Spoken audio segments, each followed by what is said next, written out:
자, 윤 대통령이 어제 방미 후 귀국을 했습니다.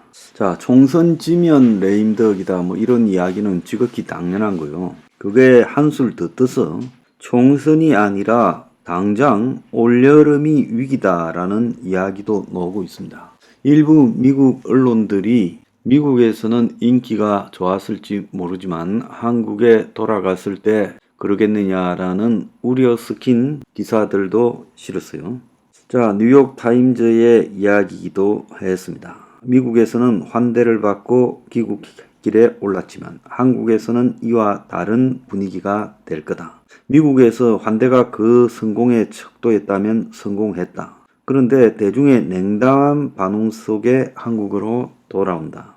그래서 워싱턴 선언을 놓고도 엇갈린 평가가 나오고 있다. 라고 전하면서 한국이 지금 일자리 감소, 어려움을 겪고 있는데 이 북핵보다 젊은 세대에게 문제는 경제다라고 이런 지적을 했습니다. 자, 그러면서 한국의 독자 핵 개발이 77%, 미국이 한반도 유사시 핵 억지력을 실제로 행사하지 않을 거다가 49%.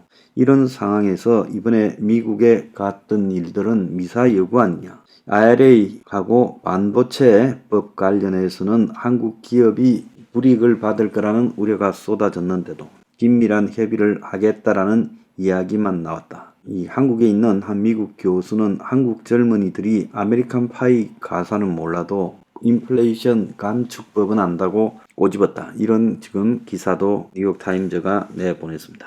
자, 그런데 윤 정권은 또 이걸 알 거라고 봐요. 그래서 윤 정권이 지금 생각하고 있는 가장 큰 수는 지금 돈봉투, CD, 송영길, 이재명 등으로 연결되는 고리를 가지고 민주당을 초토화시키겠다. 자, 이런 의도라고 봅니다.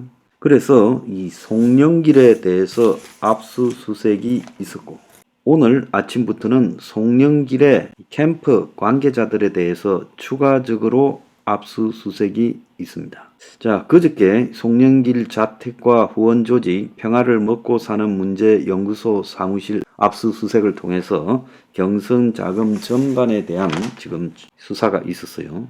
그래서 이 경선 자금이 불법 경선 자금이 9,400만 원이 아니라 수억 원대 아니 그 이상일 거라고 지금 하는 이야기도 나오고 있습니다.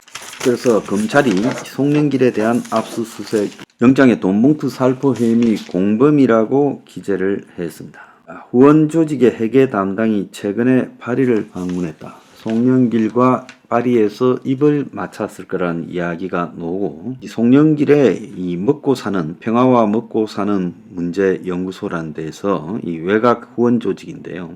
연구소 기부금 수입이 전당대회 직전에 1억 한 6천만 원 정도 있습니다. 그 이 기부금 수입의 일부가 돈봉투로 전달되고 이것이 송영길의 지시 아닌가. 자, 이런 이야기가 나오고 있어요. 그래서 송영길의 싱크탱크 먹사연이라는 먹고 사는 문제 연구소 후원금이 캠프에 흘러들어가지 않았나. 그래서 민주당 내부에서도 불똥이 어디로 튈지 모르고 또 비주류들은 이번 기회에 싹 쓸어버려야 된다. 이런 이야기까지도 나오고 있습니다. 자, 최문순이 이 송영길 측근 소개로 인천에서 건축왕을 만나 동해 망상지구 사업 건의를 했다. 그러니까 최문순이 2017년 강원도 지사를 할 때 송영길이 측근이 이 남기현이를 소개한 걸로 나오고 있습니다. 그래서 남측은 최문순이가 인허가 협조 약속을 해서 참여하게 됐다고 최문순은 투자 유치 차원이지 특혜는 없었다라고 말하고 있어요. 자, 그런데 오늘 이정근이가 민주당 돈봉투와 관련해서 검사와 기자를 고소를 했습니다. 그래서 이 굉장히 이례적인 이야기인데요. 이정근이가 검찰하고 플리바게닝, 즉 자신의 죄를 감해주는 조건으로 다 풀기로 약속한 사이처럼 보여졌는데 느닷없이 자신의 통화 녹취가 언론을 통해 공개된 부분에서 서울중앙지검 소속 검사와 그리고 언론 기자들을 고소하며 반격에 나섰어요. 그래서 성명불상의 중앙지검 반부패 수사 2부 이정근 담당 검사에 대해서 공무상 비밀 혐의로 고소장을 제출했고요. 또 그 이정근의 녹취를 작년 10월부터 보도해온 JTBC 보도국장 기자들에 대해서는 개인정보보호법 위반으로 고소를 했어요. 그래서 이정근이가 휴대전화 4대를 압수당하고 3만 건 이상의 통화 녹음 파일을 보관했는데 성명불상의 검사가 JTBC 기자들한테 공무상 비밀인 통화 녹음 파일 일부를 제공해서 보도되도록 했다고 고소장에 적혀 있고, 이달 중순 검찰이 이른바 민주당 전당대 돈봉투 사건 수사를 진행한다라는 사실이 알려진 후 JTBC가 수사 내용과 관련된 특정 통화 녹음 파일 등을 공개한 것은 검사로부터 제공받지 않는 한 가능한 것이 아니다라고 그렇게 고소장에 적혀 있어요. 자, 그러니까 이달 중순이라는 것은 작년 8월 18일경입니다. 자, 검찰은 입장문을 내고 이 녹음 파일이 검찰에서 제공한 게 아닌데 이렇게 주장해서 유감스럽다라고 이야기를 하고, 자, 검찰은 지금 이 사건에 대해서 수사를 더 확대해 가고 있는 도중입니다.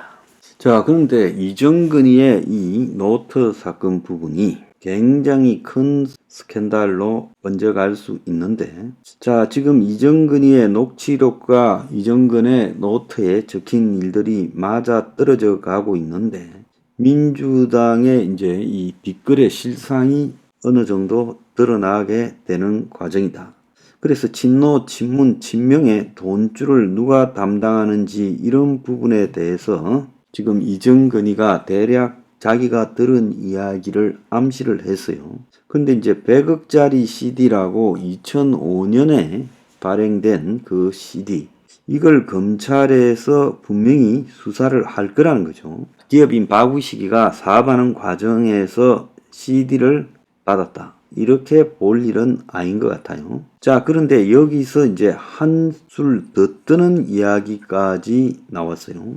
이 박우식이가 하는 띠지에 묶인 5억을 민주당 의원에 전달했다 하는 이야기가 나왔어요. 그래서 이 이정근의 노트에 박우식이가 김영배 민주당 의원을 비롯해서 친문 A, 친명 B, 그리고 범친문 C 등에게 5천만 원의 자금을 넣어줬다, 이렇게 되면서 이렇게 기재하고, 또 박우식이가 이정근에게 100억짜리 CD 30장을 보여주며 너는 이런 것도 못 받고 뭐 했냐, 이렇게 말도 했고, D 의원과 E를 통해서 바꾸었다고 카톡으로도 보여줬다라는 대목이 나와요. 노웅래 의원의 장롱에서 3억이 넘는 현금 다발이 발견됐는데 이 중에는 한국은행 띠지로 묶인 돈 다발이 있었다는 거예요. 박우식 역시 한국은행 띠지로 묶인 돈 다발, 그걸 관봉권이라고 합니다.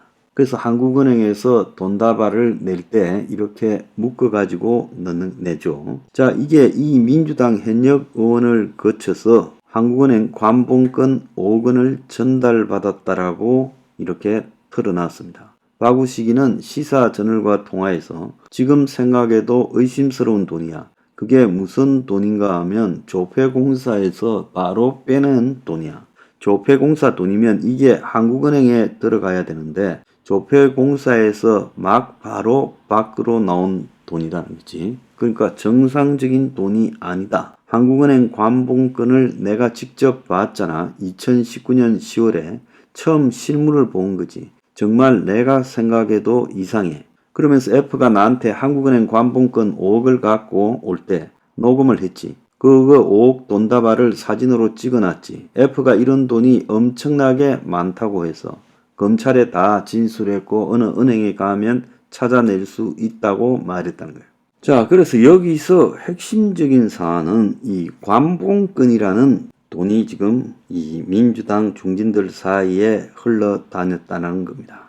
그래서 한 금융권 관계자는 한국은행 띠지는 조폐공사에서 만든 신권이 액수나 상태에 이상이 없다라는 것을 의미하는데 5만원 건의 경우는 5천만 원을 한 다발로 묶고 이 돈다발 10개 5억 원을 비닐로 포장하는데 기업도 아닌 개인에게서 한국은행 띠지로 묶여 있는 현금을 시중은행에서 인출해 주는 경우는 극히 드물다. 서민은 꿈도 꾸지 못할 일이다라고 말을 했어요.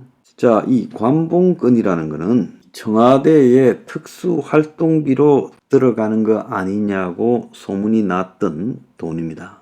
그래서 이 관봉권이 어떻게 민주당 의원들 사이에 흘러다니느냐, 농노한테도 어떻게 이게 나왔느냐. 문재인 정권 때 옷값을 냈는데 누가 그게 관봉권이었다, 이런 이야기도 지금 나오고 있어요. 뭔가 청와대에서 관리하고 있는 돈 일부가 의원들한테 흘러들어가는 지금 과정이 있은 것 아니냐, 지금 그게 의심이 되고 있어요.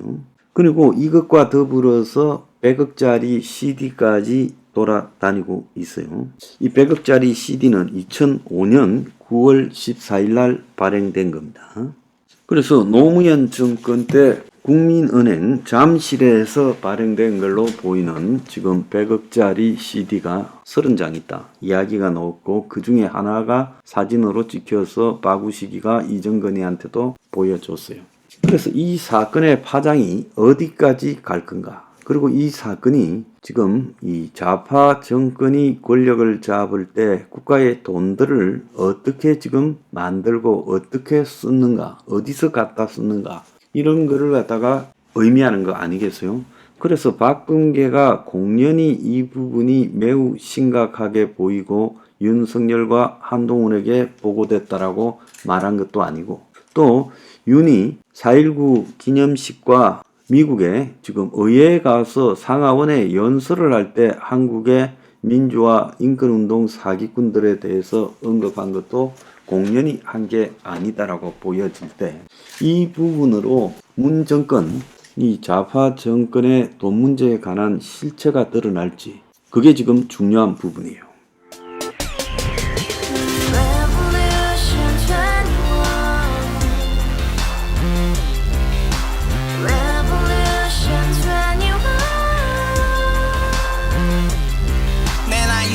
월세 30 코인빚만 300 서울에 온 지 벌써 10년 아둥바둥 버텼지만 여전히 난 반지 하에 제왕 곰팡이 연문제약 내비랭 깡통 망통 완전히 폭망 고시원 창문만큼 작아진 내 꿈 연애 결혼 내 집 모든 게 헛꿈 1년 전 떠난 여친 울며 말했지 같이 써봤자 평생 가본 게 꼬꼬꼬라지